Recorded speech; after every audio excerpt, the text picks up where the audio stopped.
ਸਤਿ ਸ਼੍ਰੀ ਅਕਾਲ ਜੀ। Canada news bulletin ਦੇਖ ਰਹੇ ਦਰਸ਼ਕਾਂ ਦਾ ਸਵਾਗਤ ਹੈ। ਮੈਂ ਹਾਂ ਸਿਮਰਨਜੀਤ ਕੌਰ ਗਿੱਲ। ਖਬਰਾਂ ਤੋਂ ਪਹਿਲਾਂ ਨਜ਼ਰ ਮਾਰ ਲੈਂਦੇ ਹਾਂ ਮੁੱਖ ਹੈਡਲਾਈਨਸ ਤੇ। ਬਜਟ ਰਾਹੀਂ ਪ੍ਰਸਤਾਵਿਤ ਕਾਨੂੰਨ ਪੇਸ਼ ਕਰੇਗੀ ਓਨਟਾਰੀਓ ਸਰਕਾਰ। ਪਾਸ ਹੋ ਜਾਣ ਤੋਂ ਬਾਅਦ ਗੈਸੋਲੀਨ ਅਤੇ ਇੰਧਨ ਟੈਕਸ ਦਰਾਂ ਦੇ ਵਿੱਚ 31 ਦਸੰਬਰ 2024 ਤੱਕ ਵਧਾਈਆਂ ਜਾਣਗੀਆਂ ਕਟੌਤੀਆਂ। ਐਗਲਿੰਗਟਨ ਕ੍ਰਾਸਟਾਊਨ ਵੈਸਟ ਐਕਸਟੈਂਸ਼ਨ ਦੇ ਠੇਕੇ ਦੀ ਖਰੀਦ ਸ਼ੁਰੂ। ਟਰਾਂਸਪੋਰਟੇਸ਼ਨ ਮੰਤਰੀ ਪ੍ਰਭਮੀਤ ਸਰਕਾਰੀਆ ਨੇ ਕੀਤੀ ਅਹਿਮ ਘੋਸ਼ਣਾ। ਕਿਚਨਰ ਲਾਈਨ ਲਈ ਹੋਰ 22 ਕੋਚ ਬਣਾ ਰਹੀ ਮੈਟਰੋ ਲਿੰਕਸ। ਨਵੇਂ ਨਿਯਮ 9 ਅਪ੍ਰੈਲ ਤੋਂ ਹੋਣਗੇ ਲਾਗੂ। ਓਨਟਾਰੀਓ ਸਰਕਾਰ ਅੱਜ ਕਰੇਗੀ ਇਸ ਸਾਲ ਦਾ ਬਜਟ ਪੇਸ਼। ਨਾਗਰਿਕਾਂ ਦੇ ਲਈ ਹੋਰ ਘਰ ਬਣਾਉਣ ਨੂੰ ਦਿੱਤੀ ਜਾਵੇਗੀ ਤਰਜੀਹ। ਤੇ ਹੁਣ ਖਬਰਾਂ ਵਿਸਥਾਰ ਨਾਲ। ਪਰਿਵਾਰਾਂ ਅਤੇ ਕਾਰੋਬਾਰਾਂ ਲਈ ਲਾਗਤਾਂ ਨੂੰ ਘੱਟ ਰੱਖਣਾ ਜਾਰੀ ਰੱਖਣ ਲਈ ਓਨਟਾਰੀਓ ਸਰਕਾਰ ਆਪਣੇ ਬਸੰਤ 2024 ਦੇ ਬਜਟ ਰਾਹੀਂ ਪ੍ਰਸਤਾਵਿਤ ਕਾਨੂੰਨ ਪੇਸ਼ ਕਰ ਰਹੀ ਹੈ। ਕਾਨੂੰਨ ਪਾਸ ਹੋ ਜਾਣ ਤੋਂ ਬਾਅਦ ਮੌਜੂਦਾ ਗੈਸੋਲੀਨ ਅਤੇ ਇੰਧਨ ਟੈਕਸ ਦਰਾਂ ਵਿੱਚ ਕਟੌਤੀਆਂ ਨੂੰ 31 ਦਸੰਬਰ 2024 ਤੱਕ ਵਧਾ ਦਿੱਤਾ ਜਾਵੇਗਾ। ਓਨਟਾਰੀਓ ਸਰਕਾਰ ਨੇ ਅਸਥਾਈ ਤੌਰ ਤੇ 1 ਜੁਲਾਈ 2022 ਤੋਂ 30 ਜੂਨ 2024 ਤੱਕ ਗੈਸੋਲੀਨ ਟੈਕਸ ਵਿੱਚ 5.7 ਸੈਂਟ ਪ੍ਰਤੀ ਲੀਟਰ ਅਤੇ ਇੰਧਨ ਡੀਜ਼ਲ ਟੈਕਸ ਵਿੱਚ 5.3 ਸੈਂਟ ਪ੍ਰਤੀ ਲੀਟਰ ਦੀ ਕਟੌਤੀ ਕੀਤੀ ਹੈ। ਅੱਜ ਦਾ ਇਹ ਐਲਾਨ ਯਕੀਨੀ ਬਣਾਏਗਾ ਕਿ ਦਰਾਂ 9 ਸੈਂਟ ਪ੍ਰਤੀ ਲੀਟਰ ਰਹਿਣਗੀਆਂ। 31 ਦਸੰਬਰ 2024 ਤੱਕ ਟੈਕਸ ਦਰਾਂ ਵਿੱਚ ਕਟੌਤੀ ਪਹਿਲੀ ਵਾਰ ਸ਼ੁਰੂ ਕੀਤੇ ਜਾਣ ਤੋਂ ਬਾਅਦ 2.5 ਸਾਲਾਂ ਵਿੱਚ ਓਨਟਾਰੀਓ ਦੇ ਪਰਿਵਾਰਾਂ ਨੂੰ ਔਸਤਨ $320 ਦੀ ਬਚਤ ਕਰੇਗੀ।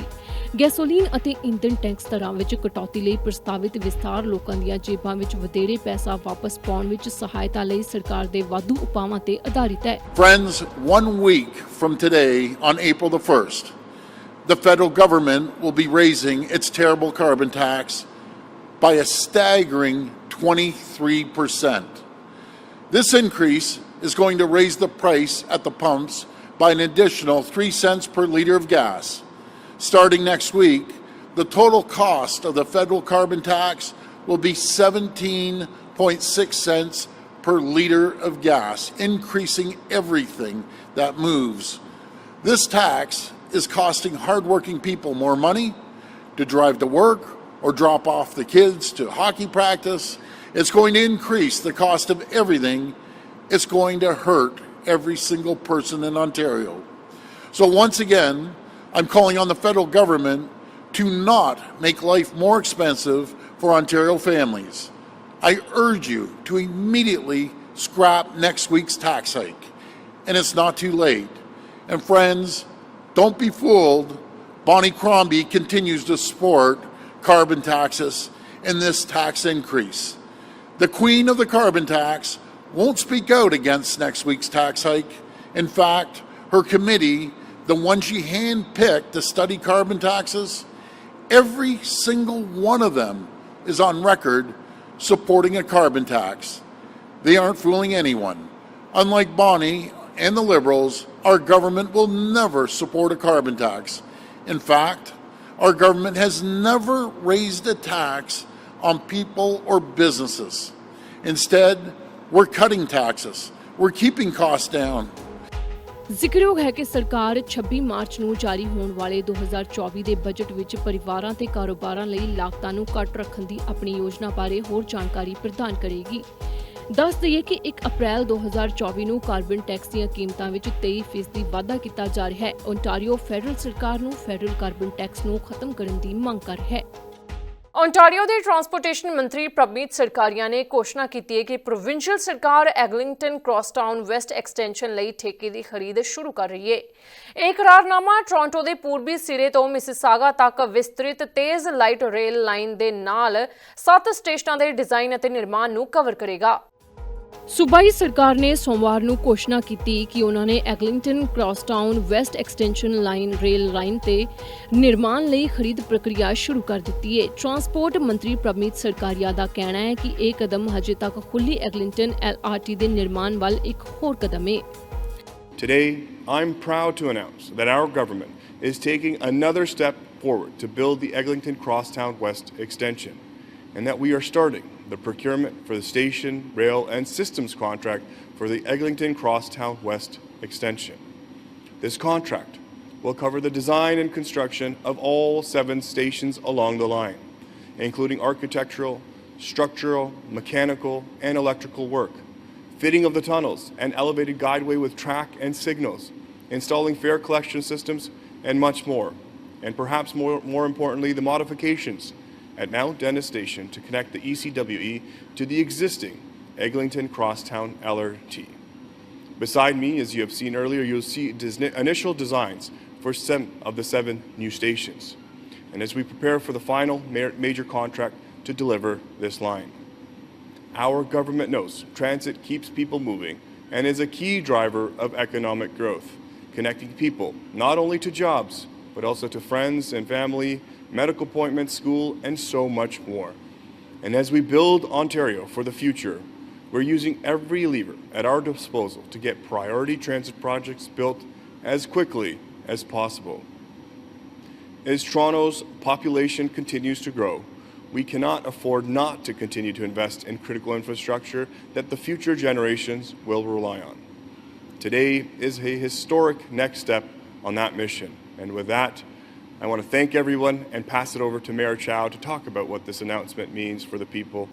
ਜ਼ਿਕਰਯੋਗ ਹੈ ਕਿ ਇਸ ਮੌਕੇ ਤੇ ਟੋਰਾਂਟੋ ਦੀ ਮੇਅਰ ਓਲੀਵੀਆ ਚਾਓ ਵੀ ਮੌਜੂਦ ਸੀ, ਜਿਸ ਨੇ ਸਰਕਾਰ ਦੇ ਐਲਾਨ ਉੱਤੇ ਖੁਸ਼ੀ ਪ੍ਰਗਟਾਈ ਹੈ। ਇਸ ਮੌਕੇ ਤੇ ਲਿਬਰਲ ਐਮਪੀ ਯਾਨ ਬੇਕਰ, ਐਮਪੀਪੀ ਮਾਈਕਲ ਫੋਰਡ ਅਤੇ ਹੋਰ ਵੀ ਪਤਵੰਤੇ ਸੱਜਣ ਮੌਜੂਦ ਸਨ। ਮੈਟਰੋਲਿੰਕਸ ਕਿਸ਼ਨਰ ਲਾਈਨ ਲਈ ਹੋਰ ਬਾਈਕ ਕੋਚ ਬਣਾ ਰਿਹਾ ਹੈ। ਗੋ ਟ੍ਰਾਂਜ਼ਿਟ ਤੇ ਈ ਬਾਈਕ ਲੈ ਕੇ ਜਾਣ ਵਾਲੇ ਕਿਸੇ ਵੀ ਵਿਅਕਤੀ ਨੂੰ ਵਾਹਨ ਤੇ ਚੜ੍ਹਨ ਦੀ ਇਜਾਜ਼ਤ ਲੈਣ ਤੋਂ ਪਹਿਲਾਂ ਆਪਣੀ ਸਾਈਕਲ ਦੀ ਜਾਂਚ ਕਰਵਾਉਣੀ ਪਏਗੀ। ਜੋ ਬਾਈਕਾਂ ਬਿਨਾਂ ਸੀਲ ਤੋਂ ਨੇ ਜਾਂ ਫਿਰ ਜਿਨ੍ਹਾਂ ਤੇ ਪੁਰਾਣੀ ਸੀਲ ਲੱਗੀ ਹੋਈ ਹੈ, ਉਹਨਾਂ ਦੀ ਵੀ ਜਾਂਚ ਕੀਤੀ ਜਾਵੇਗੀ। ਨਵੇਂ ਨਿਯਮ 9 ਅਪ੍ਰੈਲ ਤੋਂ ਲਾਗੂ ਹੋਣਗੇ। ਮੈਟਰੋਲਿੰਕਸ ਕਿਚਨਰ ਲਾਈਨ ਲਈ ਹੋਰ ਬਾਈਕ ਕੋਚ ਵੀ ਬਣਾ ਰਿਹਾ ਹੈ। ਮੈਟਰੋਲਿੰਕਸ ਨੇ ਬੀਤੇ ਦਿਨੀ ਘੋਸ਼ਣਾ ਕੀਤੀ ਕਿ ਗੋ ਟ੍ਰਾਂਜ਼ਿਟ ਤੇ ਈ ਬਾਈਕ ਲੈਣ ਵਾਲੇ ਕਿਸੇ ਵੀ ਵਿਅਕਤੀ ਨੂੰ ਵਾਹਨ ਤੇ ਚੜ੍ਹਨ ਦੀ ਇਜਾਜ਼ਤ ਦੇਣ ਤੋਂ ਪਹਿਲਾਂ ਸਟਾਫ ਦੁਆਰਾ ਆਪਣੀ ਸਾਈਕਲ ਦੀ ਜਾਂਚ ਕਰਨੀ ਪਵੇਗੀ। ਇਹ ਖਬਰ ਇਸ ਮਹੀਨੇ ਦੇ ਸ਼ੁਰੂ ਵਿੱਚ ਮੈਟਰੋਲਿੰਕਸ ਦੇ ਇਹ ਕਹਿਣ ਤੋਂ ਬਾਅਦ ਆਈ ਹੈ ਕਿ ਗੋ ਟ੍ਰਾਂਜ਼ਿਟ ਤੇ ਕੁਝ ਪ੍ਰਮਾਣੀਕਰਨ ਵਾਲੀਆਂ ਬਾਈਕਾਂ ਨੂੰ ਹੀ ਇਜਾਜ਼ਤ ਦਿੱਤੀ ਜਾਵੇਗੀ। ਬੀਤੇ ਦਿਨ ਦੀ ਇੱਕ ਨਿਊਜ਼ ਰਿਲੀਜ਼ ਦੇ ਵਿੱਚ ਟ੍ਰਾਂਜ਼ਿਟ ਏਜੰਸੀ ਨੇ ਕਿਹਾ ਕਿ ਅਪ੍ਰੈਲ ਵਿੱਚ ਸ਼ੁਰੂ ਹੋਣ ਵਾਲੇ ਬਾਈਕ ਨੂੰ ਉਹਨਾਂ ਪ੍ਰਮਾਣੀਕਰਨਾਂ ਲਈ ਮੁਆਇਨਾ ਕੀਤਾ ਜਾਵੇਗਾ ਤੇ ਜੇਕਰ ਉਹ ਨਵੀਂ ਸੁਰੱਖਿਆ ਲੋੜਾਂ ਨੂੰ ਪੂਰਾ ਕਰਦੇ ਨੇ ਤਾਂ ਛੇੜਛਾੜ ਪ੍ਰੂਫ ਸੀਲ ਪ੍ਰਾਪਤ ਕੀਤੀ ਜਾਵੇਗੀ। ਬਿਨਾਂ ਸੀਲਾਂ ਜਾਂ ਪੁਰਾਣੀਆਂ ਸੀਲਾਂ ਵਾਲੀਆਂ ਬਾਈਕਾਂ ਦੀ ਜਾਂਚ ਕੀਤੀ ਜਾਵੇਗੀ। 9 ਅਪ੍ਰੈਲ ਤੋਂ ਲਾਗੂ ਹੋਣ ਵਾਲੇ ਨਵੇਂ ਨਿਯਮਾਂ ਦੇ ਤਹਿਤ ਗੋ ਟ੍ਰਾਂਜ਼ਿਟ ਕਿਸੇ ਵੀ ਈ ਬਾਈਕ ਨੂੰ ਆਪਣੇ ਵਾਹਨਾਂ ਤੋਂ ਹਟਾ ਸਕਦਾ ਹੈ ਜੇਕਰ ਬੈਟਰੀ ਨੂੰ ਅਸੁਰੱਖਿਅਤ ਮੰਨਿਆ ਜਾਂਦਾ ਹੈ। ਨਵੇਂ ਉਪਾਅ ਪਿਛਲੇ ਸਾਲ ਦੇ ਅਖੀਰ ਵਿੱਚ ਇੱਕ ਈ ਬਾਈਕ ਦੀ ਬੈਟਰੀ ਵਿੱਚ ਅੱਗ ਲੱਗਣ ਦੇ ਕਾਰਨ ਟੀਟੀਸੀ ਸਬਵੇ ਕਾਰ ਨੂੰ ਧੂਏ ਦੇ ਨਾਲ ਭਰਨ ਤੋਂ ਬਾਅਦ ਆਏ ਸਨ। ਉਸ ਵੇਲੇ ਮੈਟਰੋਲਿੰਕਸ ਨੇ ਮੀਡੀਆ ਨੂੰ ਇਹ ਦੱਸਿਆ ਸੀ ਕਿ ਉਹ ਆਪਣੀ ਈ ਬਾਈਕ ਨੀਤੀ ਦੀ ਸਮੀਖਿਆ ਕਰਨਗੇ। ਬਾਈਕਿੰਗ ਵਕੀਲ LLP ਦੇ ਮੈਨੇਜਿੰਗ ਪਾਰਟਨਰ ਨੇ ਕਿਹਾ ਕਿ ਨਵਾਂ ਨਿਰੀਖਣ ਪ੍ਰੋਗਰਾਮ ਕੁਝ ਅਜਿਹਾ ਹੈ ਜਿਸ ਤੇ ਉਸ ਦਾ ਦਫ਼ਤਰ ਨਜ਼ਰ ਰੱਖੇਗਾ। ਮੈਟਰੋਲਿੰਕਸ ਨੇ ਕਿਹਾ ਕਿ ਸਾਰੀਆਂ ਈ ਬਾਈਕ ਬੈਟਰੀਆਂ ਨੂੰ UL ਜਾਂ CE ਲੋੜਾਂ ਨੂੰ ਪੂਰਾ ਕਰਨ ਦੀ ਲੋੜ ਹੋਵੇਗੀ। ਬੈਟਰੀ ਕੇਸ ਜਾਂ ਵਾਰੰਟੀ ਸੀਲ ਨੂੰ ਕੋਈ ਸਰੀਰਕ ਨੁਕਸਾਨ ਵੀ ਨਹੀਂ ਹੋਣਾ ਚਾਹੀਦਾ। ਇਸ ਦੌਰਾਨ UL ਦਾ ਅਰਥ ਹੈ ਅੰਡਰਰਾਈਟਰਜ਼ ਲੈਬੋਰੇਟਰੀਜ਼ ਆਫ ਕੈਨੇਡਾ ਦੁਆਰਾ ਇੱਕ ਪ੍ਰਮਾਣੀਕਰਨ। ਇਹ ਇੱਕ ਸੁਤੰਤਰ ਸੰਸਥਾ ਹੈ ਜੋ ਉਤਪਾਦ ਸੁਰੱਖਿਆ ਜਾਂਚ ਪ੍ਰਮਾਣੀਕਰਨ ਅਤੇ ਨਿਰੀਖਣ ਕਰਦੀ ਹੈ। ਇੱਕ ਬਿਆਨ ਵਿੱਚ ਓਨਟਾਰੀਓ ਦੇ ਫਾਇਰ ਮਾਰਸ਼ਲ ਦੇ ਦਫ਼ਤਰ ਨੇ ਕਿਹਾ ਕਿ ਈ ਬਾਈਕ ਸਹੀ ਢੰਗ ਨਾਲ ਰੱਖ ਰਖਾਅ ਜਾਂ ਸੰਚਾਲਿਤ ਨਾ ਹੋਣ ਤੇ ਅੱਗ ਸੁਰੱਖਿਆ ਸੰਬੰਧੀ ਸਮੱਸਿਆਵਾਂ ਪੈਦਾ ਕਰ ਸਕਦੀਆਂ ਨੇ। ਦਫ਼ਤਰ ਨੇ ਕਿਹਾ ਕਿ ਲੋਕਾਂ ਨੂੰ ਕਦੇ ਵੀ ਘਰੇਲੂ ਬੈਟਰੀ ਨਹੀਂ ਬਣਾਉਣੀ ਚਾਹੀਦੀ ਤੇ ਪੂਰੀ ਤਰ੍ਹਾਂ ਚਾਰਜ ਹੋਣ ਤੇ ਉਹਨਾਂ ਨੂੰ ਬੈਟਰੀਆਂ ਨੂੰ ਅਨਪਲੱਗ ਕਰਨਾ ਚਾਹੀਦਾ ਹੈ। ਮੈਟਰੋਲਿੰਕਸ 8 ਨਵੇਂ ਬਾਈਕ ਕੋਚ ਬਣਾ ਰਿਹਾ ਹੈ। ਰੇਲ ਗੱਡੀਆਂ ਵਿੱਚ ਬਾਈਕ ਲਈ ਹੋਰ ਵੀ ਥਾਂ ਬਣਾਈ ਜਾ ਰਹੀ ਹੈ। ਇੱਕ ਵਾਰ ਲਾਗੂ ਹੋ ਜਾਣ ਤੋਂ ਬਾਅਦ ਕਿਚਨਰ ਲਾਈਨ ਤੇ ਪ੍ਰਤੀ ਯਾਤਰੀ ਲਈ ਇੱਕ ਬਾਈਕ ਕੋਚ ਬਣਾਇਆ ਜਾਵੇਗਾ ਤੇ ਮੌਸਮੀ ਵੀਕਐਂਡ ਲੇਕ ਸ਼ੋਰ ਵੈਸਟ ਟ੍ਰਿਪ ਨਾਇਗਰਾ ਫਾਲਜ਼ ਲਈ ਵੀ ਅਜਿਹਾ ਹੀ ਕੁਝ ਕੀਤਾ ਜਾਵੇਗਾ। ਕੋਚਾਂ ਵਿੱਚ 22 ਬਾਈਕ ਅਤੇ ਸੀਟ ਯਾਤਰੀਆਂ ਨੂੰ ਰੱਖ ਸਕਦੇ ਨੇ। ਮੈਟਰੋਲਿੰਕਸ ਨੇ ਇਹ ਨਹੀਂ ਦੱਸਿਆ ਕਿ ਕੋਚ ਕਦੋਂ ਖਤਮ ਹੋਣਗੇ। ਗੋ ਟ੍ਰਾਂਜ਼ਿਟ ਸਵਾਰੀਆਂ ਨੇ ਯੂਨੀਅਨ ਸਟੇਸ਼ਨ ਤੋਂ ਆਪਣੇ ਈ ਬਾਈਕ ਨਾਲ ਪੈਦਲ ਚੱਲਦੇ ਹੋਏ ਬੀਤੇ ਦਿਨੀ ਇਹ ਜਾਣਕਾਰੀ ਸਾਂਝੀ ਕੀਤੀ ਸੀ ਕਿ ਟ੍ਰਾਂਜ਼ਿਟ ਲਾਈਨਾਂ ਵਿੱਚ ਵਾਧੂ ਬਾਈਕ ਕੋਚ ਇੱਕ ਸਵਾਗਤਯੋਗ ਵਾਧਾ ਹੋਵੇਗਾ। ਅੱਜ ਓਨਟਾਰੀਓ ਸਰਕਾਰ ਆਪਣਾ ਇਸ ਸਾਲ ਦਾ ਬਜਟ ਪੇਸ਼ ਕਰਨ ਜਾ ਰਹੀ ਹੈ। ਉਮੀਦ ਲਗਾਈ ਜਾ ਰਹੀ ਹੈ ਕਿ ਨਾਗਰਿਕਾਂ ਲਈ ਸਰਕਾਰ ਨੇ ਬਹੁਤ ਕੁਝ ਸੋਚਿਆ ਹੋਵੇਗਾ। ਪ੍ਰੀਮੀਅਰ ਡਗ ਫੋਰਡ ਨੇ ਬੀਤੇ ਦਿਨੀ ਐਲਾਨ ਕੀਤਾ ਸੀ ਕਿ ਸਰਕਾਰ ਹੋਰ ਕਾਰ ਬਣਾਉਣ ਲਈ ਫੰਡ ਜਾਰੀ ਕਰੇਗੀ। ਗੈਸੋਲੀਨ ਅਤੇ ਈਂਧਨ ਨੂੰ ਲੈ ਕੇ ਵੀ ਐਲਾਨ ਕੀਤੇ ਜਾਣਗੇ। ਫੋਰਡ ਨੇ ਓਨਟਾਰੀਓ ਵਿੱਚ ਇਲੈਕਟ੍ਰਿਕ ਵਾਹਨ ਬੈਟਰੀ ਪਲਾਂਟਾਂ ਲਈ ਸਟੈਨਲੈਟਸ ਅਤੇ ਵੋਲਕਸਵੈਗਨ ਦੁਆਰਾ ਬਹੁ ਬਿਲੀਅਨ ਡਾਲਰ ਦੀਆਂ ਯੋਜਨਾਵਾਂ ਵੱਲ ਇਸ਼ਾਰਾ ਕੀਤਾ ਹੈ ਤੇ ਭਵਿੱਖਬਾਣੀ ਕੀਤੀ ਹੈ ਕਿ ਸੂਬੇ ਵਿੱਚ ਇਸ ਸਾਲ ਕਾਰਪੋਰੇਟ ਨਿਵੇਸ਼ ਦੀ ਰਿਕਾਰਡ ਮਾਤਰਾ ਦੇਖਣ ਨੂੰ ਮਿਲੇਗੀ। ਪੀਟਰ ਬੈਥਨਫਾਲਵੀ ਨੇ ਕਿਹਾ ਹੈ ਕਿ ਅਸੀਂ ਜਾਣਦੇ ਹਾਂ ਅਰਥ ਵਿਵਸਥਾਵਾਂ ਕਮਜ਼ੋਰ ਹਨ ਅਤੇ ਲੋਕਾਂ ਲਈ ਚੀਜ਼ਾਂ ਦੀ ਕੀਮਤ ਵਧ ਰਹੀ ਹੈ। ਦੱਸ ਦਈਏ ਕਿ ਪੀਟਰ ਬੈਥਨ ਫਾਲਵੀ ਨੂੰ ਫੋਰਡ ਦੇ ਦੁਆਰਾ 2021 ਦੇ ਵਿੱਚ ਵਿੱਤ ਮੰਤਰੀ ਨਿਯੁਕਤ ਕੀਤਾ ਗਿਆ ਸੀ ਅਤੇ ਉਸ ਤੋਂ ਬਾਅਦ ਪੀਟਰ ਬੈਥਨ ਫਾਲਵੀ ਆਪਣਾ ਚੌਥਾ ਬਜਟ ਪੇਸ਼ ਕਰਨਗੇ। ਫੋਰਡ ਸਰਕਾਰ ਨੂੰ ਹੁਣ ਉਸ ਦੀ ਵੱਧਦੀ ਆਬਾਦੀ ਨੂੰ ਸੇਵਾਵਾਂ ਪ੍ਰਦਾਨ ਕਰਨ ਦੀਆਂ ਵਾਧੂ ਲਾਗਤਾਂ ਦੇ ਨਾਲ-ਨਾਲ ਮਹਿੰਗਾਈ ਅਤੇ ਲੰਮੇ ਸਮੇਂ ਤੋਂ ਉੱਚੀਆਂ ਵਿਆਜ ਦਰਾਂ ਦੇ ਲਾਗਤ ਪ੍ਰਭਾਵਾਂ ਦਾ ਵੀ ਸਾਹਮਣਾ ਕਰਨਾ ਪੈ ਰਿਹਾ ਹੈ। ਸਰਕਾਰ ਦੇ 4 ਸਾਲਾਂ ਦੇ ਕਾਰਜਕਾਲ ਦੇ ਅੱਧ ਵਿਚਕਾਰ ਆਉਂਦੇ ਹੋਏ ਵਿਸ਼ਲੇਸ਼ਕ ਇਹ ਉਮੀਦ ਨਹੀਂ ਕਰਦੇ ਕਿ ਬਜਟ ਵਿੱਚ ਵੋਟਰਾਂ ਨੂੰ ਜਿੱਤਣ ਲਈ ਤਿਆਰ ਕੀਤੀਆਂ ਗਈਆਂ ਵੱਡੀਆਂ ਰਾਜਨੀਤਿਕ ਚੀਜ਼ਾਂ ਸ਼ਾਮਿਲ ਹੋਣਗੀਆਂ।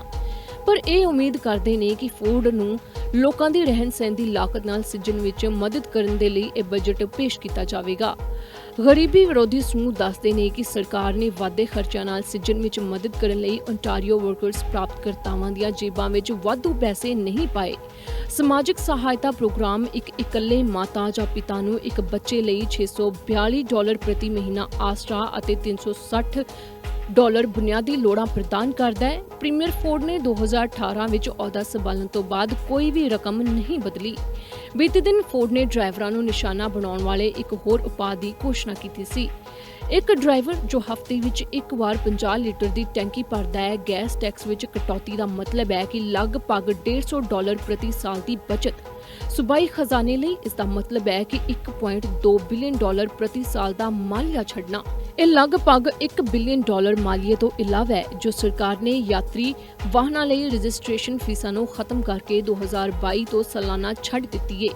ਇਸ ਦੌਰਾਨ ਬਹੀ ਦੇ ਖਰਚੇ ਦੇ ਪੱਖ ਤੋਂ ਸਰਕਾਰ ਘਰੇਲੂ ਹਾਈਡਰੋ ਬਿੱਲਾਂ ਨੂੰ ਸਬਸਿਡੀ ਦੇਣ ਲਈ ਇੱਕ ਸਾਲ ਵਿੱਚ $6 ਬਿਲੀਅਨ ਤੋਂ ਵੱਧ ਖਰਚ ਕਰਨਾ ਜਾਰੀ ਰੱਖ ਰਹੀ ਹੈ ਅਤੇ ਹਾਲ ਹੀ ਵਿੱਚ ਓਨਟਾਰੀਓ ਦੀ ਸਿਖਰਲੀ ਅਦਾਲਤ ਵੱਲੋਂ ਆਪਣੇ ਬਿੱਲ ਦਾ ਫੈਸਲਾ ਸੁਣਾਏ ਜਾਣ ਤੋਂ ਬਾਅਦ ਸਿਹਤ ਸੰਭਾਲ ਅਤੇ ਹੋਰ ਜਨਤਕ ਖੇਤਰ ਦੇ ਕਰਮਚਾਰੀਆਂ ਲਈ $6 ਬਿਲੀਅਨ ਪਿੱਛੇ ਛੱਡੇ ਗਏ ਨੇ।